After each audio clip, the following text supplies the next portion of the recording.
अस्सलामुअलैकुम जी, very good morning to all of you. Welcome to rise and shine on 365 news, Monday to Friday 9 से 11 हम यही पाए जाते हैं। मैं हूं नादिया खान, ज़ुहैब हसन मेरे साथ। क्या बात है, हैंडसम एज एवर। क्या बात, थैंक यू।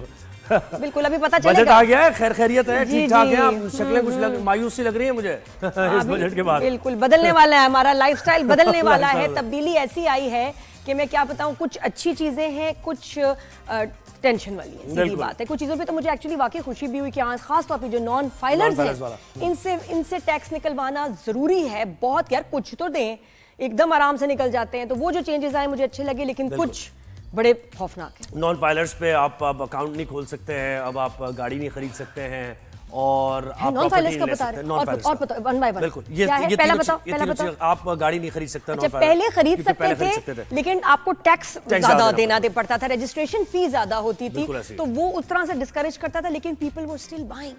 बिल्कुल ऐसे। अब क्या है अब और दूसरी चीज ये है कि प्रॉपर्टी नहीं खरीद सकता नॉन फाइलर। अब जब तक वो फाइलर नहीं बनेगा, वो प्रॉपर्टी नहीं कोई भी एक्वायर कर सकता, उसके नाम पे प्रॉपर्टी नहीं होगी।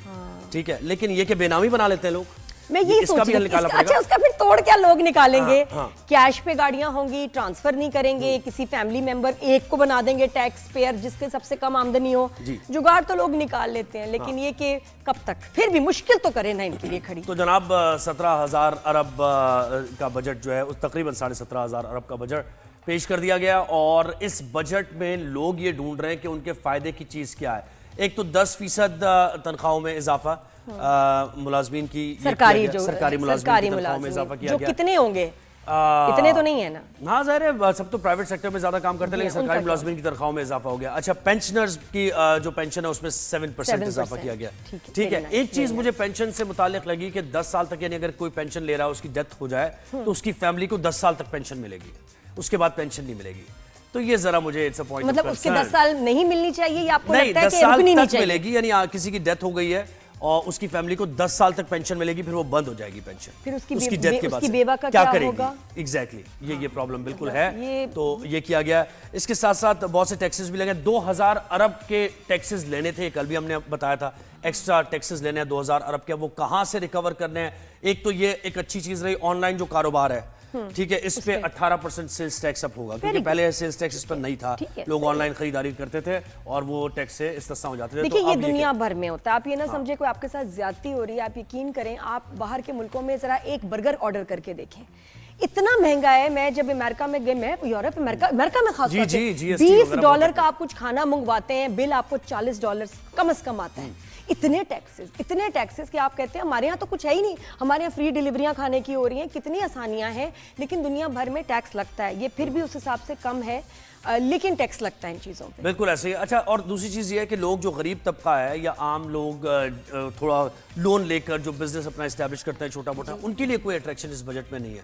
क्योंकि हम ये समझ रहे थे कि अगर आवाम दोस्त बजट है तो सॉफ्ट लोन्स देने चाहिए, इंटरेस्ट फ्री लोन्स देने चाहिए लोगों को, तो लेकिन इस किस्म की कोई स्कीम अभी तक मुतारिफ नहीं मैंने सुना कुछ खबरों में कि इसके ऊपर मॉर्गेजेस, लोन्स, घर के लोन्स और दूसरे लोन्स में आसानियां होंगी, लेकिन अभी ज़ाहिर है वो उसकी पिक्चर अभी वाज़ेह नहीं है ना, कितने परसेंट लोन पे, कितने परसेंट इंटरेस्ट पे वो लोन मिलेगा। अच्छा, दूसरी चीज़ मुझे एक बड़ा ऑब्जेक्शन इस पे रहा कि आप कह रहे हैं अवाम दोस्त बजट है और मईशत संभल रही है, सबको अपने खर्चे कट शॉर्ट करने चाहिए, लेकिन दूसरी ऑस्टेरिटी राइट की हम बात करते हैं।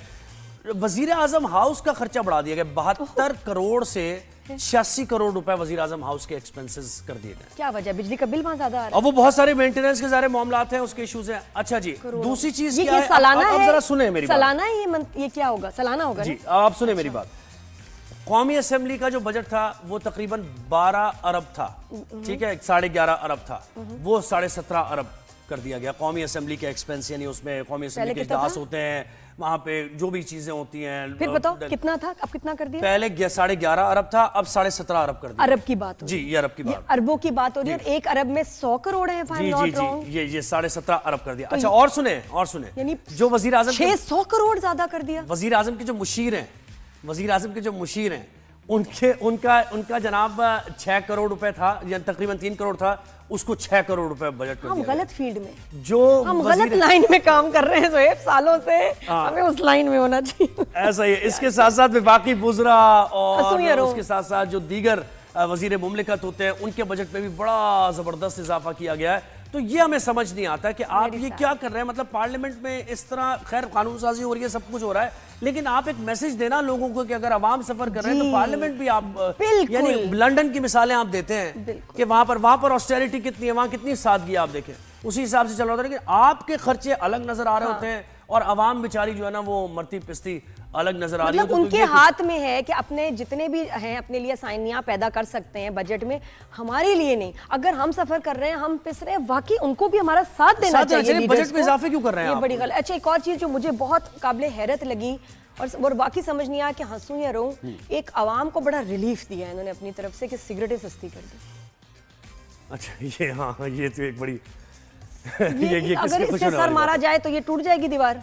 सही बात है, ये तो इसमें टैक्स लगना चाहिए। मुझे यकीन नहीं आया, प्लीज इसको दोबारा चेक करें। मैंने खबरों में सुना और मेरा तो दिल त्राण निकल गया कि सस्ती करती है सिगरेट, यानी कि और जहर हमारा आसान हो जाए और बच्चे पिए, बल्कि ई सिगरेट और वेप छोड़े, सिगरेट में आए। बिल्कुल ऐसे ही। अच्छा, खैर तंबाकू जो है हमारी नोशी उसमें आसानी हो गई। चीजें इकोनॉमिस्ट बता सकते हैं कि भाई क्या वाकई ये आवाम दोस्त बजट है, क्योंकि देखें कल तो बजट आया है, इसके बाद इसमें डिस्कशंस होंगी और चीज़ें मजीद लोग पढ़ेंगे और जानेंगे कि काबिल अमल क्या चीज़ है, क्या नहीं हो सकती। तो हमें इकोनॉमिस्ट, मारूफ इकोनॉमिस्ट जफर पराचा साहब ने ज्वाइन किया है। जफर साहब बहुत शुक्रिया। ये तो खैर मोटी मोटी बातें कर रहे हैं जो हमें सुनाई दी और हमने पढ़ी भी हैं और समझने की कोशिश की है। इसमें कुछ हो सकता है गलत भी हो, नंबर्स में हमने ये खबरों से ली है इंफॉर्मेशन। आगाज हम ऐसे करते हैं कि क्या वाकई ये अवाम दोस्त बजट आप इसको कहेंगे, लोग मुतमईन हुए इस बजट से या नहीं हुए? अस्सलाम वालेकुम जनाब, गुड मॉर्निंग। बात यह है जनाब कि अवाम दोस्त बजट ये नहीं है क्योंकि हुकूमती अरकान, पार्लियामेंटेरियंस ने कोई अच्छी मिसाल कायम नहीं की, क्योंकि वो हमारे लीडर्स हैं और सो कॉल्ड हमारे रोल मॉडल हैं। जाहिर हम उनको वोट डालते हैं तो हमारे लीडर हैं, तो लीडर जो है ना अच्छी मिसाल कायम कर, वो उनको चाहिए ये कि वो रजाकाराना तौर पे अपनी मराद अज खुद वापस कर दे। जैसा कि एक मिसाल छोटी सी मैं दूंगा ऐसा इकबाल साहब की, जो उन्होंने तोशा खाना से जो उन्होंने तहफ़ लिए थे, वो उन्होंने जब पिछले दिनों जो स्कैंडल्स बने थे उन्होंने वापस कर दिया। एक मिसाल है सर, छोटी सी, वो बड़ी नहीं है। अच्छा, तो अब जो लीडर्स होते हैं वो एक मिसाल कायम करते हैं, एक करैक्टर बनाते हैं और खुद भी करैक्टर बनते हैं लोगों को, ताकि लोग उनकी तकलीद कर सकें। लेकिन हमारे यहाँ ऐसा कुछ भी नहीं है। बजट से कुछ दिन पहले कई सौ गुना ज्यादा उन्होंने अपनी तनख्वाहें बढ़ा दी। इसके साथ साथ जो सरकारी लोगों की 10% तनख्वाह बढ़ी है वो मैं समझता हूँ कम बढ़ी है, वो कम से कम 20% बढ़नी चाहिए थी, क्योंकि जो सरकारी लोग हैं सारे करप्ट नहीं है, सबके सब ही जो हैं उनके पास नहीं है पैसे बनाने की, और खास तौर पे जो आपकी लॉ इन्फोर्समेंट एजेंसी जी, मतलब टेम्प्ट ही ना हो ना करप्शन के लिए कि उनके खर्चे पूरे हो रहे हो। जी बिल्कुल। देखिए, जो आपने करप्शन की बात की उसका दौरा है, और करप्शन कोई मेजॉरिटी लोग खुशी से नहीं करते, चाहे वो अवाम हो चाहे आपके सरकारी मुलाजमीन हो, क्योंकि वो भी हमारे में से ही हैं, जैसे हम होंगे वैसे वो होंगे। तो अगर मेरे एक जायजे के मुताबिक 60 से 70% लोग मजबूरी में करप्शन करते हैं। अगर उनके खर्चे पूरे हो जाएं तो वो करप्शन ना करें, और जो 10 से 15% लोग वो हैं जो जिनको आप कवानीन की सख्ती से उनको करप्शन से दूर रख सकते हैं, और 10 से 15% लोग वो होते हैं जो आदी होते हैं, उनके लिए आपको सख्ती करनी पड़ती है। ओवरऑल आपको पूरे माशरे में हर जगह ये बात मिलेगी। तो इसी तरह अवाम में भी है कि अगर उनको सही चीजें मिल जाए, जैसे मैं बिजनेसमैन की बात करूंगा, औरों की करूंगा, कि अगर उनको सही सहूलियात हर तरह मिल जाए, टैक्स रेट मुनासिब हो और टैक्स बेस बड़ा हो, तो वो खुशी खुशी टैक्स देने को तैयार है।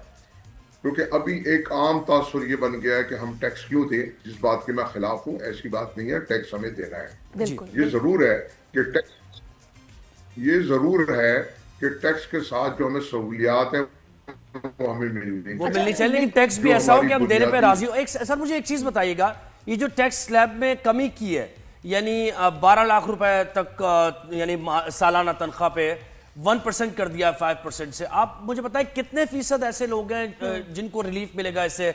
फिर 22 लाख पे भी उन्होंने कुछ कम कर दिया तकरीबन, मैं कैलकुलेट भी कर रहा था कि अगर 32 लाख किसी की सालाना तनख्वाह है तो उसको 28 और 28,000 25 देना लाख पड़ेगा से पर मंथ। ऊपर जो है वो 25% के बजाय 23% देंगे, जो जी, कि जी, मतलब आई थिंक कि 25 लाख का भी फिगर बड़ा कॉमन है, जी, जी, जी। काफी कॉमन इसके है। बारे में बताइए कि लेकिन वाकई में ये relief 23% लगेगा फिर भी लोगों बहुत ज्यादा नहीं है, 23% स्टिल अलॉट पे लोग इसलिए देते नहीं है। देखिए जनाब, ये जो रिलीफ मिला है, मैं समझता हूँ 50-60% लोगों को इसमें रिलीफ मिलेगा जो पहली कैटेगरी है 12 लाख वाली। 12 लाख वाली, सही। ठीक है जी, 12 लाख वाली या जो भी उनके ऊपर 1% आया है, उसमें उनको बहुत अच्छा और बड़ा रिलीफ मिलेगा जो मैं समझता हूँ। ठीक है। अब आ गई बात जो 25 लाख वाली है, वो ठीक है, उनके साथ भी ज्यादती है, क्योंकि जो उनका लाइफस्टाइल है, अगर तो उतने ही खर्चे भी हैं, महंगाई भी है, लेकिन चले वो अफोर्ड कर सकते हैं।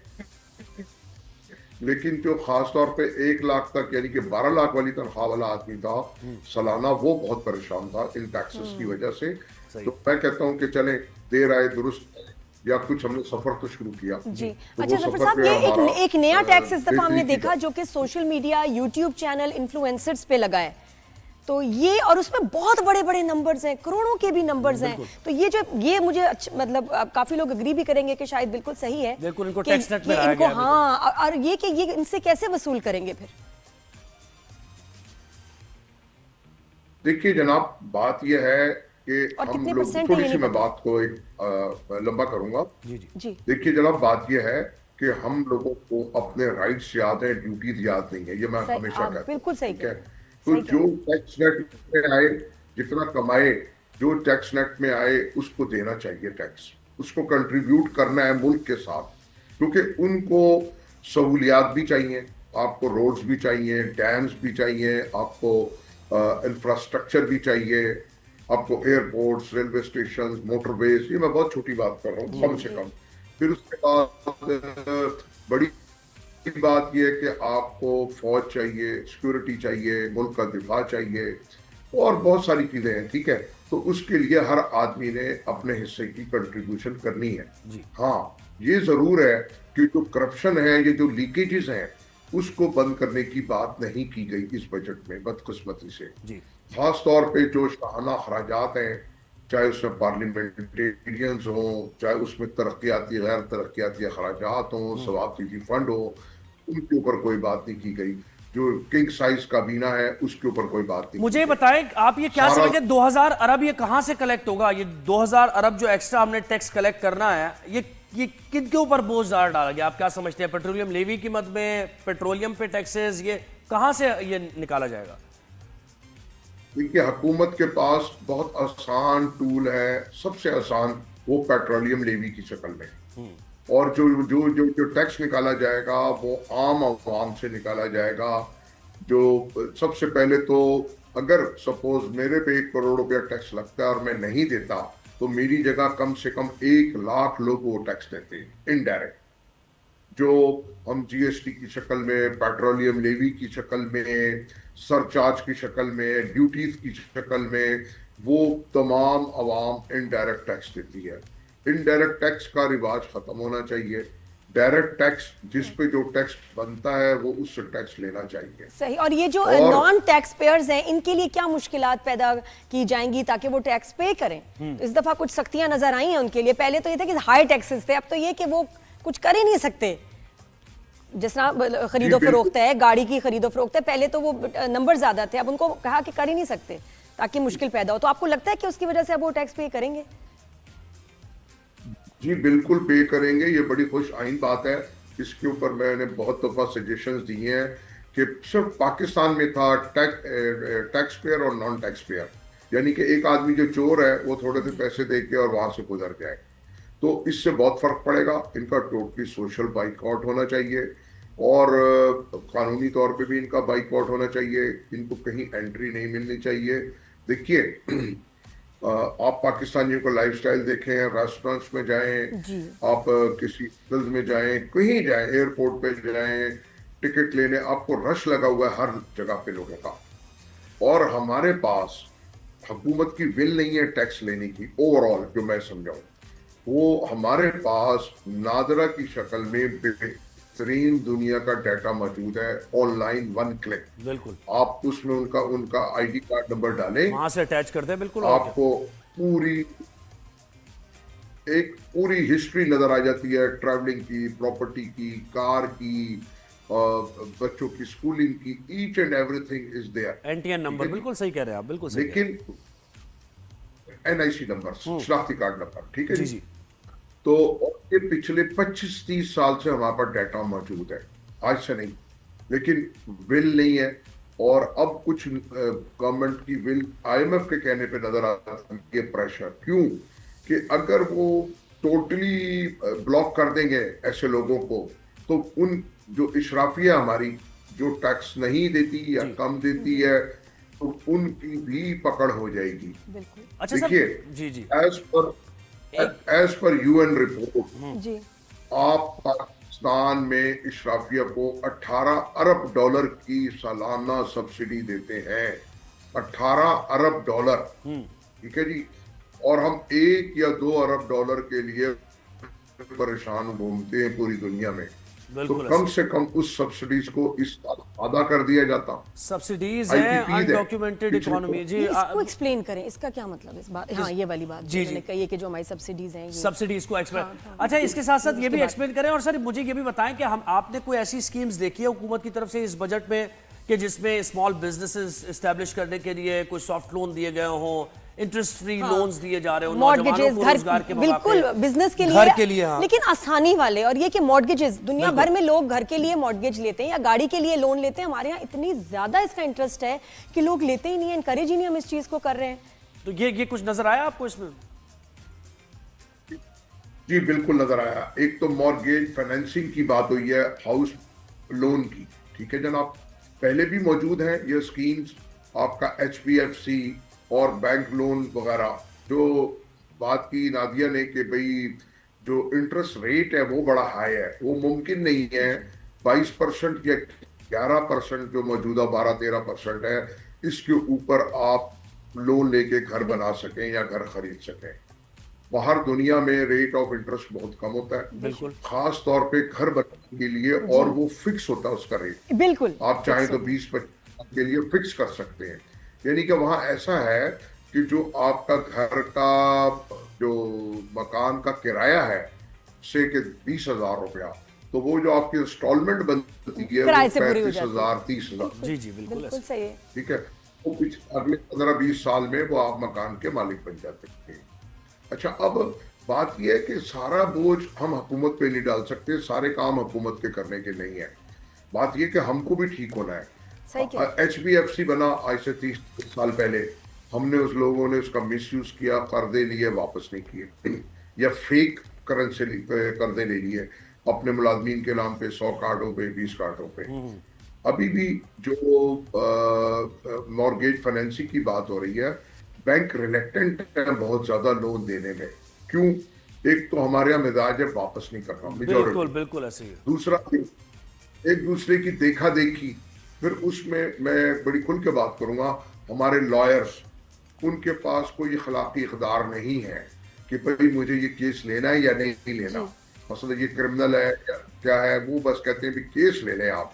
सही बात। और उन केसेस की वजह से बैंक बिल्कुल, गवर्नमेंट यानी ये ने सिस्टम रिफॉर्म्स की आप बात कर रहे हैं कि ये बहुत जरूरी है। फंसा आप दिया कित- जाता है कि हाँ, वो केस कितना सालों release साल चले, ऐसा उसको फंसाते हैं, उसको कमजोरियों को reform के एक्सप्लॉइट साथ-साथ। करते हैं। जी कि बिल्कुल, चलता जफर ही साहब रहे। बहुत शुक्रिया, आपने जफर हमें साहब ने वक्त बहुत दिया। अच्छी बातें की सर, थैंक यू सो बिल्कुल मच। ऐसे ही है कि आप जिस हेड में चाहे कितने दें, लेकिन अच्छा अगर वो बोले। इंफ्रास्ट्रक्चर और वो सिस्टम काम नहीं कर रहा ना, वो रिफॉर्म नहीं है, तो फिर वो रिलीफ नहीं जाएगा लोगों तक। आप लोन्स तो दे देंगे, लेकिन उसके बाद लोग डिफॉल्ट कर जाएंगे, बैंक करप्ट अपने आप को दिखा देंगे, और वो सारा डेफिसिट में आपका जाएगा, सारा रिकवरी उसकी नहीं होगी। तो इसी तरह हर सेक्टर पर अप्लाई होता और है। हर एक को इस बजट को लेके उनको लगेगा कि यार ये चीजें गलत हुई हैं, ये कुछ चीजें बेहतर हुई हैं, बिल्कुल होनी ऐसे ही। चाहिए। मेरे ख्याल हर साल ही ऐसा होता है कि हमें बिल्कुल कुछ ऐसे। पॉजिटिव अच्छा, नजर आता ताजिर है, कुछ बरादरी का नेगेटिव। कुछ ये मौक़िफ़ सामने आ रहा है। ताजिर एसोसिएशन ने बजट को मुस्तरद कर दिया है और वो ये कहते हैं कि ताजिरों को कोई रिलीफ नहीं दिया गया। मुल्क की मईशत पे रीढ़ की हड्डी की हैसियत रखती है ये इंडस्ट्रीज वाले जो हैं, इंडस्ट्रियलिस्ट जो हैं, ये उनकी बात कर रहे हैं, जिनकी ताजिर भी, फैक्ट्रीज हैं, यानी जो इंपोर्ट एक्सपोर्ट भी करते हैं, भी इसमें आ गया। बिल्कुल ऐसे मैं ही है। सीख रही हूँ, ये मेरे सवालों का जवाब देना। मैं अच्छा, मुझे ना वैसे टीचर्स नहीं पसंद जो समझते हैं कि सबको पता है मेरी तरह। सही है, ठीक आप है। प्लीज वो टीचर बने जिनको पता हो कि कुछ भी नहीं बच्चों को पता। अच्छा ठीक है, तो मैं सवाल हम करूंगी। मजीद जानते हैं ना, मजीद हमारे और मतलब प्रोफेसर साहब हमारे साथ मौजूद हैं। मुझे पता ना मैं कोई गलत बात इस कर दूं। स्कूल के प्रोफेसर साहब हमारे साथ मौजूद Please, हैं। हाँ। अच्छा, चेयरमैन बता दिया FPCCI हमारे साथ हैं, मियां जाहिद हुसैन साहब, और Don't assume that I know. Minister भी रह चुके I हैं। don't know. जी जाहिद साहब, अस्सलाम I'm वालेकुम, learning. कैसे आप? ठीक ठाक हैं सर? जी बिस्मिल्लाहिर्रहमानिर्रहीम, शुक्र अल्हम्दुलिल्लाह जी, शुक्र अल्हम्दुलिल्लाह। नादिया मुझसे good मुझसे morning. पूछ रही है, खैर मैं भी अभी सीख रहा हूँ। मैंने कहा कि ठीक है भाई, आप टीचर से, आप प्रोफेसर साहब ने ज्वाइन कर लिया, उनको तारुफ कराएं। वो सही एक्सप्लेन जाहिद साहब, करेंगे। उनका मियां जाहिद जाहिद साहब को तारुफ कराएं। साहब मियां जाहिद साहब कौन ने है? बता दिया, जी। मारूफ इंडस्ट्रियलिस्ट भी अच्छा, फिर ये है और तो ये FPCCI बता के सकते चेयरमैन हैं। भी है। सर मुझे बताएं कि ताजिर बरादरी को क्या तहफ़्फ़ुज़ात है, क्यों इसको यकसर मुस्तरद किया जा रहा है कि आपके लिए कोई इसमें रिलीफ नहीं है? जरा एक्सप्लेन कीजिए। जी मैं समझता हूँ कि ताजिर बिरादरी, अगर उससे मुराद हमारी बिजनेस कम्युनिटी है, तो मैं नहीं समझता कि इसको मुस्तरद करने की कोई वजह है। अच्छा। इसलिए कि कोई दूध और शहद की नहरें तो इस मुल्क में बह नहीं रही और ना अभी बहने के कोई इम्कानात हैं। अगर हम 2-2.5 साल पहले हम देखते हैं तो हम डिफॉल्ट की पोजीशन में थे, हमारा GDP -2% पे था, हमारा मार्कअप 22% के ऊपर था, और इसी तरीके से फॉरेन रिजर्व्स हमारे को $1.5 अरब थे, और उसके मुकाबले में देखें तो आज $13 अरब है। हमारा मार्कअप अब 22 से 11% पे आ गया है, डिफॉल्ट का खतरा खत्म हो गया है, और इकॉनमी हमारी कंसोलिडेट कर रही है। इस दफ़ा हमारा टारगेट आल्दो के 3.6 था, लेकिन 2.7 हमने अचीव किया है। आल्दो के हमारी जो क्रॉप्स हैं वो भी अच्छी नहीं रही, और उसमें भी हमें खासा डिप आया है। लेकिन ओवरऑल अगर हम देखते हैं 2-2.5 साल पहले की सिचुएशन में, तो आज हमारी सिचुएशन पहले से बहुत बेहतर है। तो अगर हम ये कहें कि जी दूध और शहद की नहरें बहनी थी, या ये कि हमारे कुछ ख्वाब थे और हमारे ख्वाब पूरे नहीं हुए, या ये कि हमें रिलीफ नहीं मिला, तो रिलीफ मिलने का टाइम तो भी आगे आएगा। अभी हमें 1-2 साल और मेरा ख्याल है टाइट रोप के ऊपर चलना पड़ेगा, और हमारी इकॉनमी फर्दर कंसोलिडेट होगी तो इंशाल्लाह वो वक्त दूर नहीं है। असल चीज़ ये है कि हम ये देखें कि क्या हम फायर फाइटिंग के स्टेज से निकल आए हैं? नहीं, अभी नहीं निकले। फायर फाइटिंग का स्टेज अभी बाकी है। देखना यह है कि क्या फायर फाइटिंग जो हम कर रहे हैं इसके कोई नताज निकलेंगे, क्या हम सही बात के ऊपर हैं, आगे चल के सूरत हाल बेहतर होगी। मैं समझता हूँ कि सूरत हाल इंशाल्लाह मजीद बेहतर होगी। और हमारी सर वेरी नाइस। लेकिन जो बजट में जनरली और चीजें जिनके ऊपर काम हुआ है, आप किस चीज से इख्तिलाफ करेंगे कि जनरली दूसरे बजट में जो चीजें शामिल हुई हैं वो नहीं होनी चाहिए? ऑब्वियसली टैक्सेस को लेकर ही है ना, कॉस्ट ऑफ डूइंग और बिजनेस जिससे अफेक्ट से मुताल्लिक क्योंकि देखिए मतलब पूरा हर कोई इफेक्ट हो रहा है जनरली पूरे बजट से ही। तो कौन सी चीज है जो कि गलत हुई है और नहीं होनी चाहिए थी? नहीं, मेरा नहीं ख्याल कि इस बजट में ऐसी कोई चीज गलत है कि जो नहीं होनी चाहिए थी, क्योंकि देखिए कोई नया टैक्स इस तरीके से लगा नहीं है, कोई चीज ऐसी हुई नहीं है। ये असल में this is a fine tuning budget. इन्होंने जो पिछला बजट था उसको फाइन ट्यून करके थोड़ा सा और मजीद इम्प्रूव करने की कोशिश की है, और वो जो कोशिश की है उसमें भी इनके पास जो स्पेस थी, ज़ाहिर है कि वो तो बहुत लिमिटेड है ना। आपने पिछले साल जो डेट सर्विसिंग की थी, अब 11% होने की वजह से 800-900 अरब रुपए की आपके पास वो स्पेस थी। वो 800-900 अरब रुपए में से इन्होंने कुछ सैलरीड लोगों को थोड़ी सी राहत दे दी है, कुछ प्रॉपर्टी में थोड़ी सी राहत दे दी है, थोड़े फाइन ट्यूनिंग करने की उन्होंने कोशिश की है। असल चीज़ जो है जिसकी ऊपर मैं चाहता हूँ कि हम तवज्जो दें, वो ये है कि हमारा इस वक्त 28 अरब डॉलर का हमारा ट्रेड डेफिसिट है, और ये हम मेकअप करते हैं जो फॉरेन रेमिटेंस है। और इस दफा अगर 38 अरब डॉलर की फॉरेन रेमिटेंस ना आती, पिछले साल की तरह अगर 30 या 31 अरब होती, 6-7 अरब डॉलर उसमें कम होते, तो फिर इस दफा आपका जो बजट है उसमें 1.5 अरब सरप्लस होने की बजाय 1.5 अरब डॉलर 6.5 अरब डॉलर आपका खसारा होता। तो 6.5 अरब डॉलर अगर आपका खसारा होता तो फिर आप क्या करते? तो ये तो रेमिटेंस बढ़ाई कैसे जा सकती है आपको लगता है मजीद कि और रेमिटेंस आए और डॉलर्स आए कैसे? देखें, हमने इस दफा भी तकरीबन 4 लाख लोग जो है एक्सपोर्ट किए हैं। हमारी जो यानी क्या कहना चाहिए, जो लोगों को हमने एक्सपोर्ट किया, और अब हम ट्रेंड करके लोगों को भेज रहे हैं ताकि वहां से हमें जो रेमिटेंसेज आती हैं वो थोड़ी क्वालिटेटिव भी हों, क्वांटिटेटिव भी हों।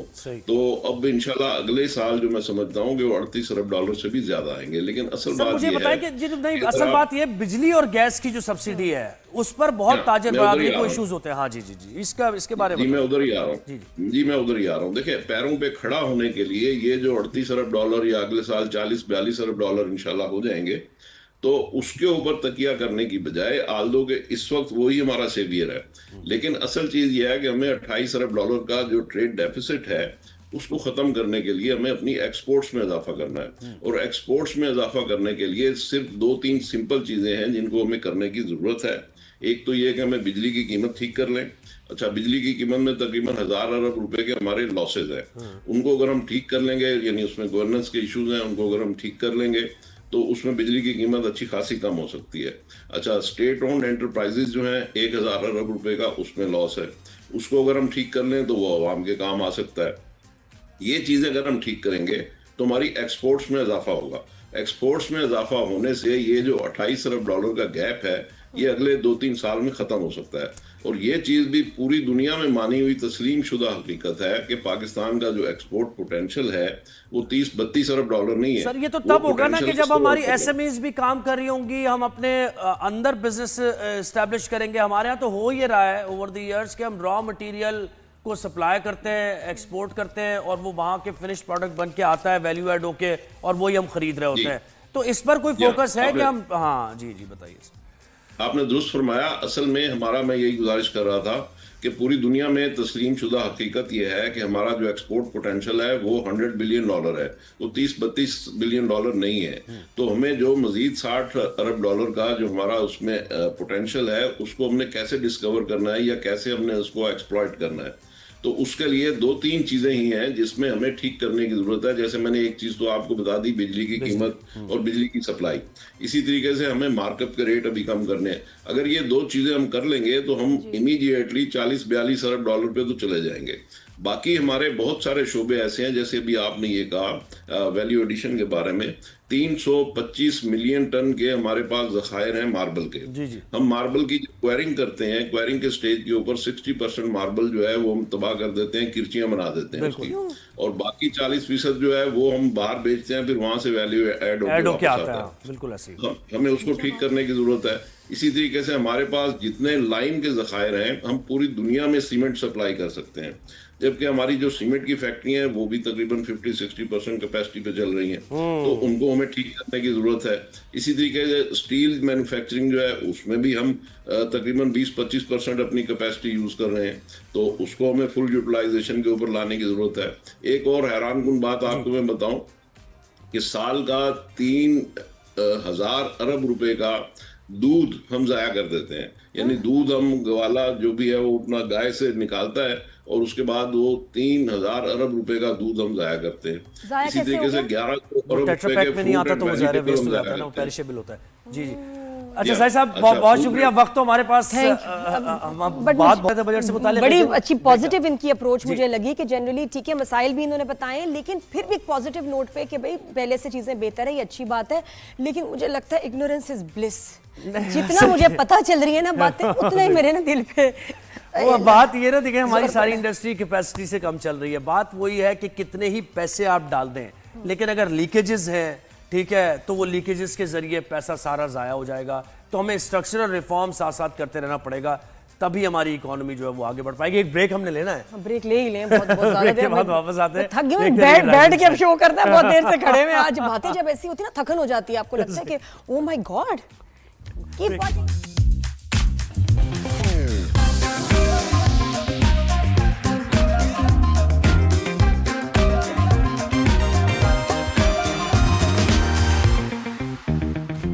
Welcome back after the break. Good morning everyone. अभी शो देखते रहें क्योंकि कुछ क्राइम स्टोरीज पे भी बात करेंगे, कुछ सोशल सीरियस इश्यूज हैं उनके ऊपर भी बात करेंगे। राइज एंड शाइन में हमारे साथ जुड़े रहिए। बिल्कुल ऐसे ही सोशल मीडिया का बेजा इस्तेमाल जो है इस पर, हाँ नहीं जुड़े रहिए। और बड़ी कोई मतलब स्टोरीज बड़ी खराब है, हॉरिबल, बड़ी कोई दिल खराज भी वाकयात होते रहे। इससे पहले जो बच्ची को का मर्डर हुआ, सारी चीजें तो ये हम बात जरूर करेंगे। मतलब दिल दहलाने वाली ही क्राइम स्टोरीज रोज आप, मतलब मैं तो कहती हूँ न्यूज पढ़ते हैं, सोशल मीडिया देखते हैं, आप खौफ तारी हो जाता है, डिप्रेशन होती है, सारा दिन गुजरेगा कैसे। बिल्कुल आगाज ही इतना खौफनाक होता है। अल्लाह सब पे रहम करे। अच्छा बजट, अब जैसे आपको पता है कि कल आ गया, बजट पे हमारी बात हो ही रही है, तो पाकिस्तान अब बताया जा रहा है कि स्टॉक मार्केट में कारोबार के आगाज पर ही बुलंद तरीन सतह पर मार्केट पहुंच गई है। स्टॉक मार्केट में बजट तजावीज पर मुस्बत रद्दअमल आया है और इंडेक्स 1,23,000 का हिस्सा उबूर कर गया है। तो स्टॉक मार्केट कैसा परफॉर्म कर रही है, कारोबारी तबका क्या सोच रहा है, आम लोग क्या सोच रहे हैं, जरा शहरों से हम राय लेना तो पता चले कि उनका क्या फीडबैक है। तो हमें ज्वाइन किया इस्लामाबाद से मुर्तजा रॉय ने और कराची से वकास बाकर ने हमें ज्वाइन ये किया। हमारे रिपोर्टर्स हैं, दोनों हमारे रिपोर्टर्स हैं। तो पहले क्या कराची का रुख करें, वकास से पूछते हैं। नहीं, वो इस्लामाबाद इस्लामाबाद, अच्छा, ठीक है, इस्लामाबाद शहर चलते हैं इख्तिदार। ना, वो कहेंगे वरना आप कराची को फेवर कर रहे हैं, तो अच्छा इस्लामाबाद से ठीक है, शुरू शहर करते हैं। इख्तिदार का रुख करते हैं। पहले वकास, आप मुझे मुर्तजा बताइए कि क्या इस्लामाबाद में सोच है, आम लोग क्या कह रहे हैं, कारोबारी तबका क्या सोच रहा है बजट के बारे में, थोड़ा सा इससे बता दें। 2025 के बजट से खुश हैं या नाराज? बिल्कुल, ये तासुरात जानने के लिए ही हम यहाँ पर पहुँचे हैं इस्लामाबाद में, मार्केट्स के अंदर के लोगों का क्या ख्याल है, क्योंकि कल तो सारा दिन लोग बजट के हवाले से सुनते रहे और बहुत सारी तो कन्फ्यूजन होती है। पहले दिन इतनी बड़ी बजट तकरीर, उसके बाद इतने ज़्यादा डॉक्यूमेंट्स और फिर साथ में उसके बाद एक FPR की इतनी लंबी प्रेस कॉन्फ्रेंस होती है, तो लोग वो सुनते सुनते ही वो शाम तक और फिर रात गुजर जाती है। अगले दिन समझ आ रही होती है कि असल में कौन सी चीज़ महंगी हुई है, कौन सी सस्ती हुई है। मेरे साथ एक शहरी मौजूद हैं, आप थोड़ा सा पास आ जाइए। आप ये कल एक बजट पेश किया गया है पूरे साल का, कैसा रहा आपके ख्याल में? जाहिर है कि आपने सारा वो देखा, कौमी असम्बली का इजलास भी, बजट की तकरीर भी सुनी। आपके ख्याल में ठीक था बजट? कोई फ़ायदा होगा आवाम का? इसमें आवाम का कोई फ़ायदा नहीं है, क्योंकि जो महंगाई ऊपर गई है वो अभी तक नीचे नहीं आ सकी। और इसमें यह है कि पेंशनें बढ़ा दी हैं, अपना अकाउंट पे टैक्स लग गए हैं।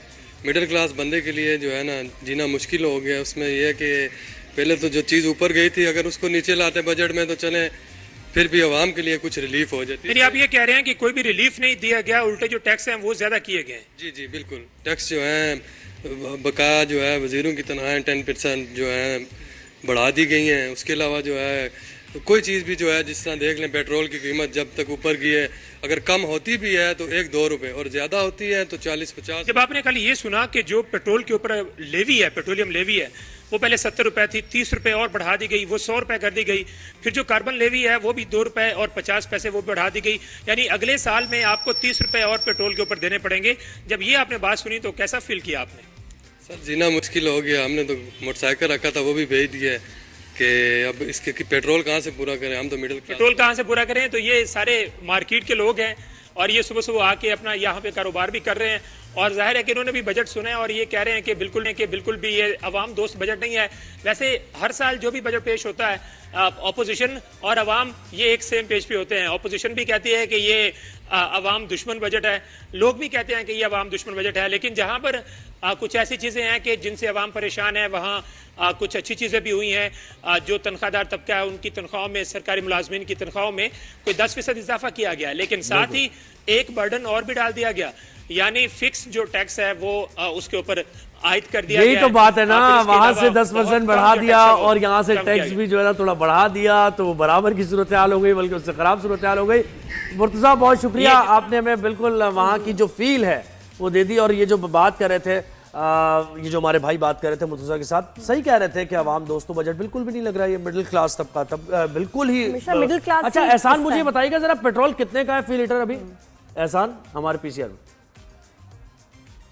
254 का है, 254 रुपए फी लीटर पेट्रोल अभी है इस वक्त, अभी इस और वक्त। बाद में बढ़ेगा भी और ये बदस्तूर यानी ये रहेगा। 70 रुपए लगने के बाद है अच्छा, उसके बाद 30 रुपए और बढ़ा ले इसके ऊपर, 300 तो है 50, तकरीबन 300 हो गया अब आपका 300 रुपए फी लीटर जब फ्यूल होगा तो मैं कह रहा हूँ कुछ भी रिलीफ दे दें आप आवाम को। ये जो रोजाना का जो बाइक में 1-1 लीटर, आधा लीटर पेट्रोल डलवा के ऑफिस जाते हैं लोग, तो इनका तो मसला हो गया ना, इनके ऊपर तो महंगाई बम गिरा दिया आपने, और ऐसे गिराया है गैर महसूस तरीके से कि इसकी कोई बात ही नहीं हो रही, कि कोई बात ही नहीं कर रहा कि भाई इतने पैसे बढ़ गए, 30 रुपए मजीद कैसे बढ़ा दिया आपने। और तो ये सारा अच्छा। वकास से भी बात करते हैं। वकास कराची हमारे रिपोर्टर हैं, आप बताएं कि लोग कितने मुतमईन हैं या नाराज हैं इस 2025 के बजट को लेकर? देखिए, मईशत के मरकज कराची में विफाकी बजट के हवाले से मिक्स वाइब हैं। सनतकार, ताजिर तबका कदरे मुतमईन दिखाई दे रहा है। आम आदमी का बजट से अब ऐसा लाताल्लुक से, क्योंकि माजी में हम अगर ये 90 की दहाई की बात करें तो बजट बड़े गौर से सुना जाता था, लोग सुनते थे और उसके तमाम बजट के कंपोनेंट्स पर गौर करते थे, तफसीर और तजदीह होते थे आवाम की सतह पर भी। लेकिन आवाम ने अब हुकूमती फैसलों से खुद को लाताल्लुक कर रखा है, क्योंकि हुकूमत के और ऐवान इक़्तिदार में आवाम की मर्जी और मंशा के मुताबिक या आवाम की तवक्कात के मुताबिक फैसले होते ही नहीं हैं। मैं आपको बताऊं, जैसे तखमीनों पर ही बजट बनता है। इस रवा माली साल फेडरल बोर्ड ऑफ रेवेन्यू का जो तखमीना था वो करीबन 12,000 अरब रुपए से जायद के टैक्सेस का था। वो हुकूमत को रिवाइज करना पड़ा और एफबीआर अपना कलेक्शन पूरी नहीं कर सका। इसके बरक्स अगले बरस एफबीआर के टारगेट्स जो है वो 14,000 से जायद हो गया। यानी कि हुकूमत ने यानी कि हुकूमत ने ऐसे लोग जिन्होंने एफबीआर की कलेक्शन पूरी नहीं की उनको सजा देने के बजाय मजीद टैक्सेस बढ़ा दिए। अब आप इसी तरह से बात करें मजदूर की कम अज कम उजरत 37,000 रुपए है। विफाकी बजट में कहीं ये रिफ्लेक्ट नहीं कर रहा कि मजदूर की कम अज कम उजरत में कितना इजाफा किया गया है। इसके साथ साथ हम पाकिस्तान की आबादी का सबसे बड़ा तबका जो 30 साल की उम्र तक का है वो नौजवानों की आबादी पर मुश्तमिल पाकिस्तान है और दुनिया भर में ये ह्यूमन कैपिटल सबसे बड़ी एक ताकत है किसी भी हुकूमत और मईशत के लिए। सॉरी ब्रेक का टाइम हो रहा है लेकिन आपने बड़ी अच्छी information the, thank you very much.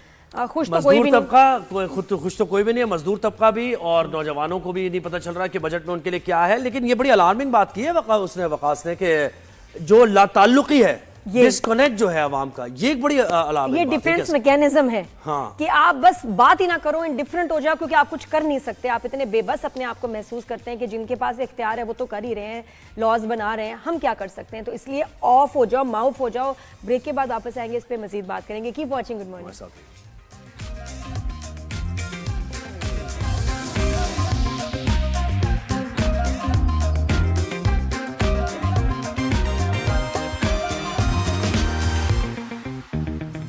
Welcome back after the break. Good morning everyone. Rise and shine में मैं नादिया खान, सुहेब हसन और ताज़ा खबरें हैं, बहुत सारी इंटरेस्टिंग डिस्कशंस भी हैं। और अभी हम क्या बात करें? ताज़ा खबरें ये हैं कि बिलावल भुट्टो ज़रदारी, आपको पता है कि वो यूएस भी पहुंचे और वहाँ भी उन्होंने बड़ी अहम हाई प्रोफाइल शख्सियात से मुलाकातें भी की।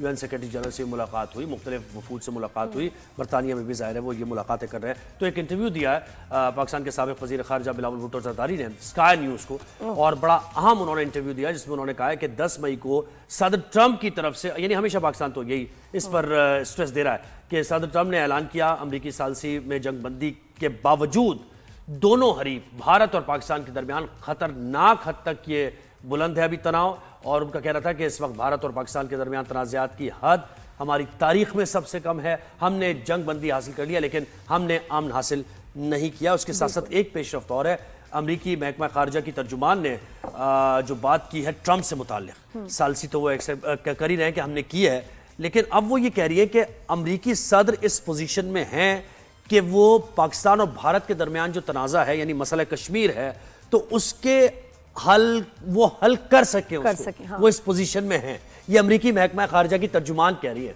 बिटवीन द लाइन्स वो ये यानी मैसेज दे रही है कि अगर कोई है यूएस का प्रेसिडेंट जो ये मसला हल कर सकता है वो डोनाल्ड ट्रंप है, और उनकी विल भी इसमें नजर आ रही है। बात हुई ना कि भारत हल करना चाहता ही नहीं है कुछ, लेकिन उस पे प्रेशर अगर डाला जाए और वो ट्रेड प्रेशर, बिल्कुल, तो यस देन इट्स पॉसिबल। बिल्कुल, यानी उम्मीद है। तो डिफेंस एनालिस्ट सैयद मोहम्मद अली साहब ने हमें ज्वाइन किया। मोहम्मद साहब बहुत शुक्रिया, आपने हमें वक्त दिया।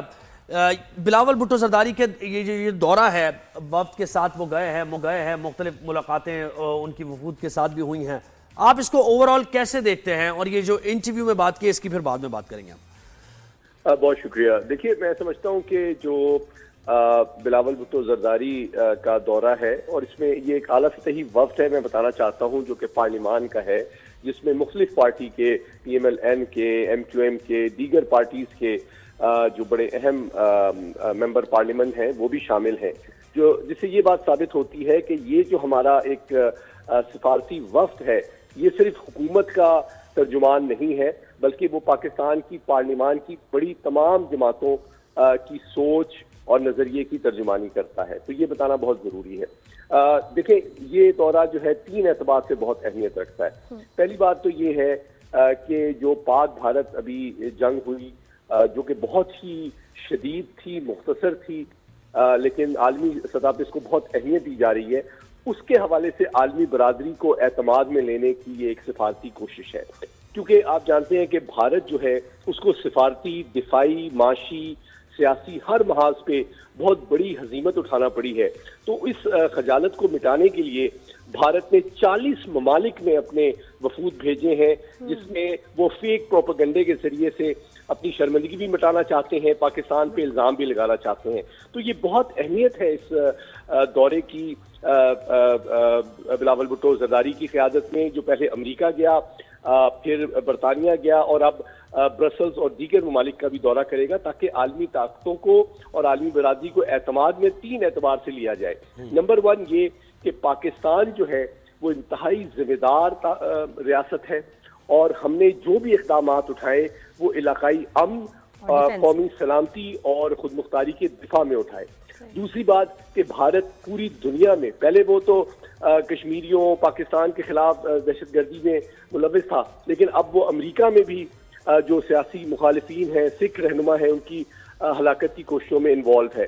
तो भारत के जो आलमी अमन और सलामती के लिए बढ़ते हुए खतरात हैं, उनके हवाले से आलमी ताकतों को ये वक्त जो है एतमाद में ले रहा है। और आखिरी बात जो आपने कही बहुत इम्पोर्टेंट, कि अब चूंकि ट्रंप इंतजामिया को भी इस बात का इदराक है कि ये खित्ता एटमी जंग के तहाने पे पहुंच चुका था अगर वो इंटरवीन ना करते, इसलिए बहुत जरूरी है कि पुरअमन मुज़ाकरात के जरिए से जो तस्वीर तलब मसला है, मसला कश्मीर, उसको रिजॉल्व कराया जाए, जिसको पाकिस्तान बड़ा अप्रिशिएट भी करता है कि अमेरिका ने बिलाखिर इसकी अहमियत और नज़ाकत को समझा है और वो कोशिश कर रहे हैं और हम इन कोशिशों को और आगे चीजें रिजॉल्व भी हो। अच्छा सर, ये इंडस वाटर ट्रीटी को लेके भी क्या अभी लेटेस्ट डेवलपमेंट है? क्योंकि कॉन्ट्रैक्ट तो हम कहते हैं जी नहीं ऐसे इंडिया तोड़ सकता, लेकिन वो मान नहीं रहे, बिल्कुल वायलेट तो कर रहा है, बिल्कुल कर रहे हैं और वो कहते हैं हम नहीं मानते। तो जब ऐसी सिचुएशन होती है तो आप एक्चुअली फिर क्या करना क्या चाहिए? फिर वर्ल्ड बैंक क्या कर रहा है? कॉन्ट्रैक्ट हुआ था, अब ये कॉन्ट्रैक्ट अगर ऐसे कोई एक पार्टी अपनी तरफ से तोड़ देगी तो इसका मतलब है कि कभी भी कोई कॉन्ट्रैक्ट हो उसकी कोई वैल्यू ही नहीं है। तो बरतानिया यूएस किरदार अदा कर सकते हैं इसमें? बहुत अहम सवाल किया नादिया और ज़ुहैब आपने। देखें, 3 एतबार से ये हमें बैक वक्त सिफारती, कानूनी और दिफाई एतबार से हमें इक़दाम बर वक्त अंदाज में उठाने की जरूरत है। कानूनी एतबार से आपने बिल्कुल सही कहा कि चूंकि उनको ये राइट इंडस वाटर ट्रीटी में ये शर्ती मौजूद नहीं है कि भारत या पाकिस्तान कोई फरीक भी इसको वायलेट नहीं कर सकता, न तो हम इसको जो आलमी कानूनी फोरम्स हैं, चाहे वो इंटरनेशनल कोर्ट ऑफ जस्टिस हो या अक़वाम मुत्तहिदा हो, UN सिक्योरिटी काउंसिल में भी हम उठा चुके हैं और दीगर फोरम्स पे भी उठाएंगे। लेकिन साथ ही साथ जरूरी है कि हम जो है अपने पानी के ज़्यादा यानी कि जिम्मेदाराना इस्तेमाल और जो स्टोरेज है उसको भी बढ़ाएं। और साथ ही साथ भारत को मैं ये भी बताना चाहता हूँ कि हाल ही में चीन ने भी चीन के कई माहिरीन ने भारत को ये वार्न किया है कि देखिए, पाकिस्तान और इंडिया के दरमियान तो इंडस वाटर ट्रीटी मौजूद है, लेकिन चीन और भारत के दरमियान कोई इस तरह की पानी की शेयरिंग का मुआहदा नहीं है।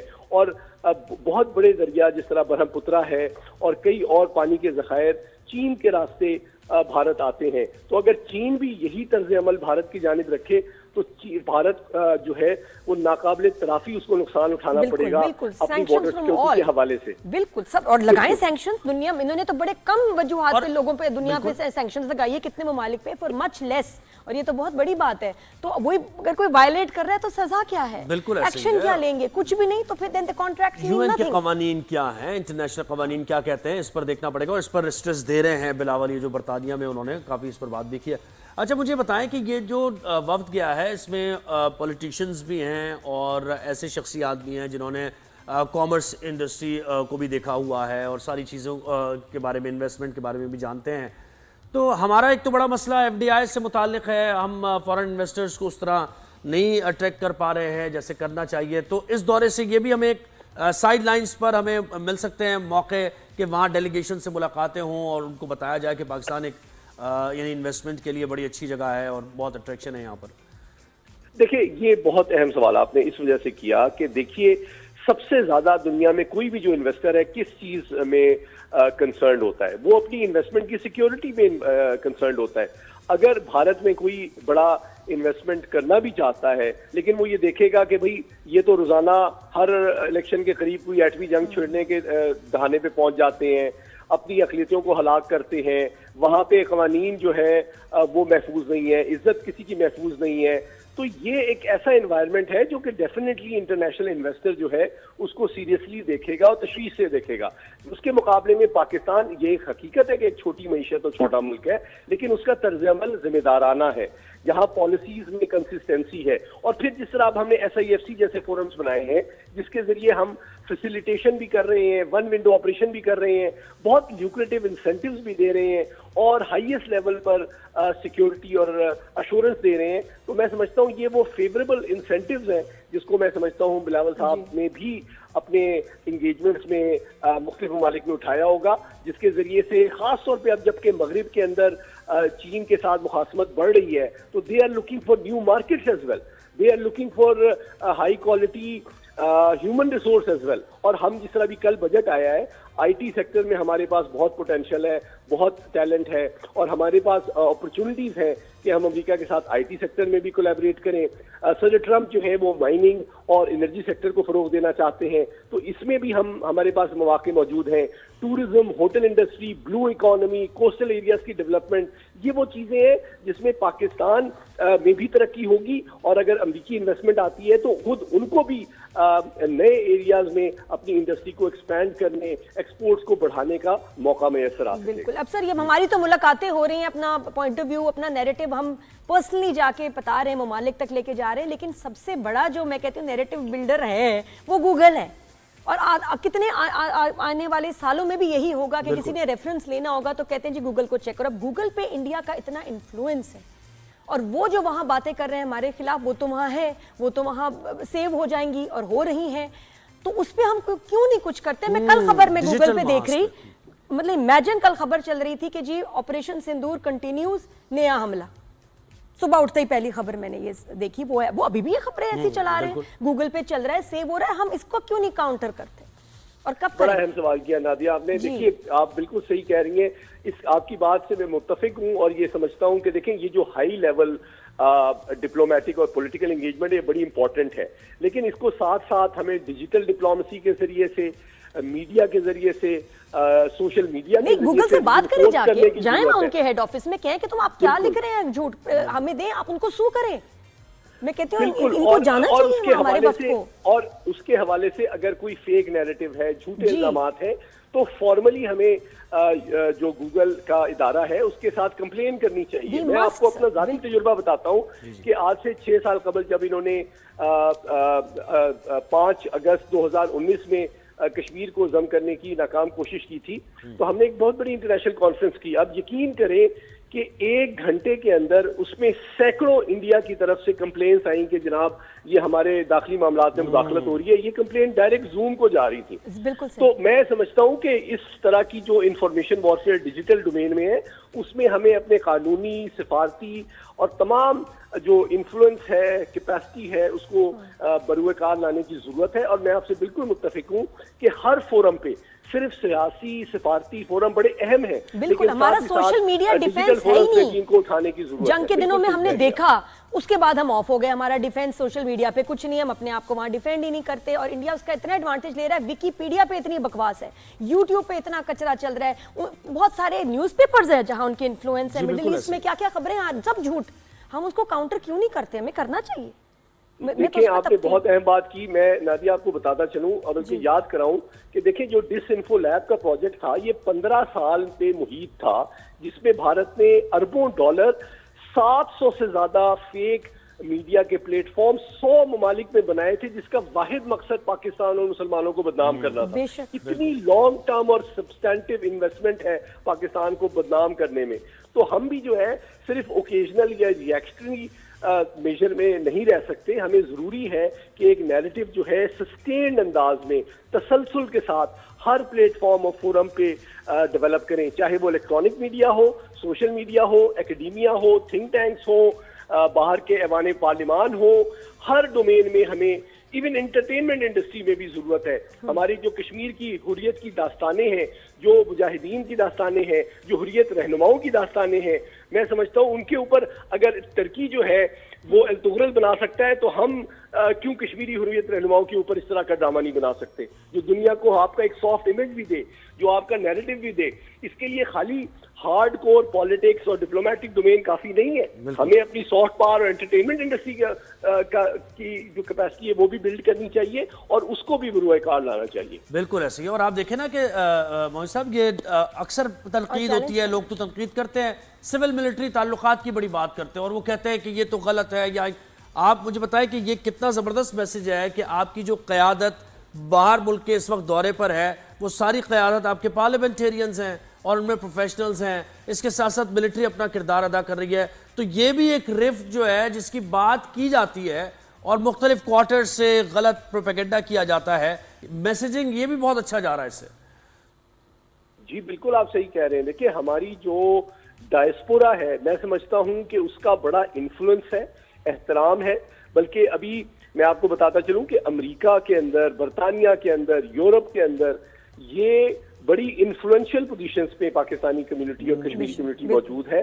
तो उनको भी, उनके ऊपर भी मैं समझता हूँ ये लाजिम है कि वो अपनी कॉन्स्टिट्यूएंसीज में, अपने हल्के अहबाब में, अपने कांग्रेस के जो अराकीन हैं उनसे राब्ते में रहें, इन हकायक को, भारत की हकीकत को, कश्मीरियों के ऊपर जो जुल्म है, दहशतगर्दी की जो भारत को सपोर्ट है, उसको वो बेनकाब करें, लोगों को बताएं कि भारत अब सिर्फ पाकिस्तान या जनूबी एशिया के लिए नहीं बल्कि आलमी अमन सलामती के लिए एक बढ़ता हुआ खतरा है और इससे हम आगाह करें।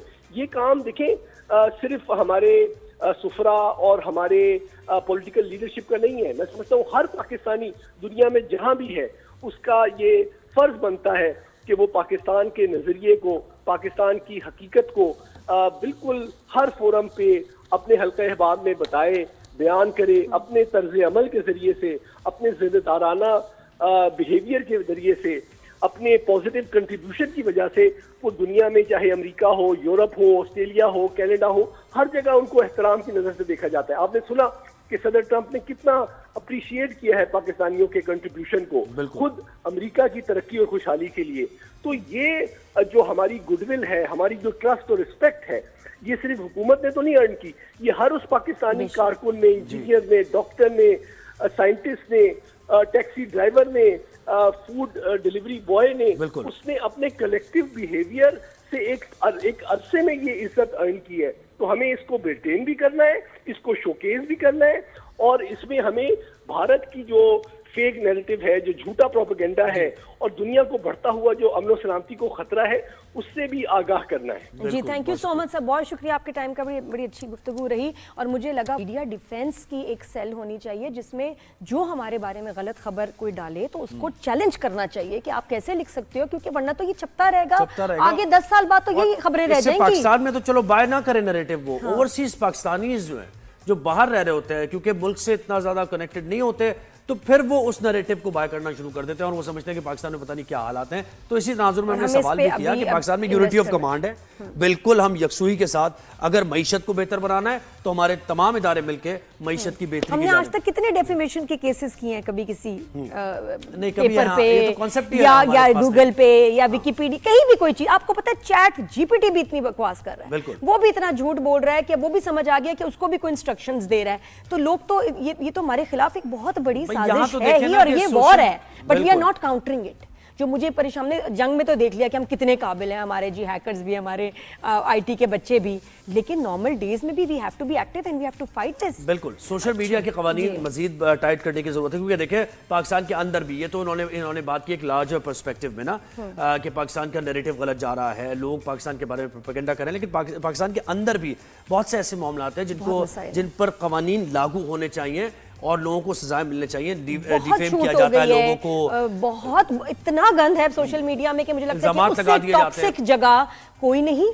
और वो जो हमारे दिमागों पे असर कर रही है, मैं कहती हूँ हर जनरेशन को पॉइजन बन के, और कोई चेक एंड बैलेंस नहीं है, कमेंट्स इतने फजूल आते हैं, खबरें कोई भी लगा दे, कुछ भी बगैर किसी प्रूफ के आप इल्जाम लगा देते हैं और उसके बाद वो केस भी नहीं चलता। और पैक का कोई ऐसा हमें इफेक्टिव इस पे नजर नहीं आ रहा, क्योंकि कोई जब अप्लाई करने पे आते हैं, नहीं ये तो उस पे नहीं आता, नहीं ये तो किस पे आता है। बिल्कुल ऐसे। अच्छा, हुआ कुछ ये कि यूट्यूबर रजब भट्ट, जो कि काफी ज्यादा खबरों में हैं आजकल सोशल मीडिया पर, और वो नेगेटिव नहीं हो, चाहे पिछले दिनों बिल्कुल इस तरह की खबरें आ रही थी बात, बिल्कुल और ऐसे अभी नई खबर इनके बारे में आ गई और वो अब एक केस है, जी, FIR उनके है खिलाफ ज्यादती और ब्लैकमेलिंग का मुकदमा दर्ज किया गया है। मुकदमा सोशल मीडिया एक्टिविस्ट आयशा शराफत की दरखास्त पर दर्ज किया गया है और पुलिस के मुताबिक सोशल मीडिया एक्टिविस्ट की दरखास्त पर थाना नवाब टाउन में मुकदमा दर्ज किया गया है। मुकदमे में रजब भट्ट है और दीगर और लोगों को भी नामजद किया गया है। FIR में इल्जाम क्या है? इल्जाम यह है कि सोशल मीडिया पर दोस्ती के बाद नशा आवर चीज पिलाकर ज्यादती की गई और नाजेबा वीडियो बनाकर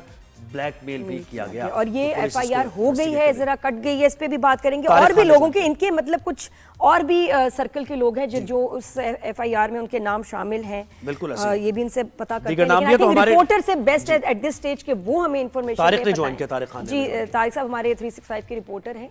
जी अस्सलाम वालेकुम। जी तारिक साहब प्लीज बताइएगा ये इसके बारे में, ये FIR जो से खबर हमने मुताल्लिक सुनी जो है, ये वाक़या हुआ। FIR कट गई है, हो गई है, इसके बारे में जो डिटेल है हमें बताएं। जी जी जी, ये टिकटॉकर रजब भट्ट के खिलाफ FIR है। 5 इसमें मुल्ज़मान जो हैं वो नामजद किए गए हैं। इनमें से अगर हम बात करें तो सलमान अहमद जो हैं वो इस केस के मरकज़ी मुल्ज़म हैं, जिसके ऊपर खातून जो हैं उन्होंने इल्ज़ाम लगाया है कि उन्होंने उन्हें नशावर चीज़ें पिलाई और उनके साथ आज जो है वो ज़्यादती की है, जिसके बाद उनकी वीडियो भी बनाई गई हैं। इसके अलावा उन्होंने कहा कि जब वो इनकी सिस्टर जो हैं उनको भी ये सारे वीडियोज़ दिखाई गई, उनको ब्लैकमेल करते रहे हैं और वो अपने वालदैन की वजह से कि उनकी इज्जत ख़राब ना हो तो उन्होंने किसी को नहीं बताया इस बारे में। लेकिन जब बात हद से बढ़ गई तो उन्होंने इस हवाले से उनके घर गए हैं और वहाँ पे जब पहुँचे हैं तो उनको मना करने के लिए उनकी बहन और ये जब पहुँचे हैं तो वहाँ पे उनको बताया गया कि वहाँ पे ऑलरेडी पहले ही रजब भट्ट भी मौजूद थे, मान डोगर जो हैं वो मौजूद थे। इनके अलावा जो हैं और जो वहाँ बंदे जो थे वो मौजूद थे और उन्होंने उनको ज़दोकोब किया है। उनसे जो मोबाइल थे जिनमें उनका डाटा जो था जो और ट्रांजैक्शन उनकी बात हुई है, जो वीडियो थी वो सारा जो है उन्होंने रीसेट कर दिया उसको और फिर उनको वहाँ से भगा दिया। इसके खिलाफ उन्होंने जो है थाना जो है नवाब टाउन में जो है वो मुकदमा दर्ज करा दिया है। 5 अफराद के खिलाफ ये मुकदमा जो है वो दर्ज किया गया है। इसके खिलाफ किसके फोन का डेटा डिलीट किया है? सॉरी प्लीज, ये क्लियर नहीं है बात। तारिक आपने कहा कि एक तो पता है वो करके आप बात करें तो समझ नहीं आ रही घर कौन गया और किसके फोन का डेटा किसने डिलीट किया, नाम लेके बताएं तो जरा क्लियर हो। हाँ, ये जो खातून है जिन्होंने मुकदमा आयशा वो हैं जी ये दोनों बहनें जो हैं वो गई हैं उनके घर, सलमान अहमद के घर, ताकि वो डाटा जो इनके पास मौजूद है, वीडियोस जो इन्होंने रिकॉर्ड की थी वो जो है उसको डिलीट वो अपने आप से वहाँ अपने तरफ से कर दें और जो उनके पास मौजूद हैं ताकि उनकी बदनामी जो है वो ना हो और इसको मज़ीद ना फैलाया जाए। जब ये वहाँ पहुँचे क्योंकि इनकी सिस्टर को जो है वो वीडियो जो है रसाल कर दी गई थी और उनको दिखाया गया था कि ये हमारे पास मौजूद है, जिससे वो ब्लैकमेल उनको कर रहे थे। जब वहाँ पहुँचे हैं तो ये पहले से ही जो मुल्ज़मान हैं वहाँ पर मौजूद थे।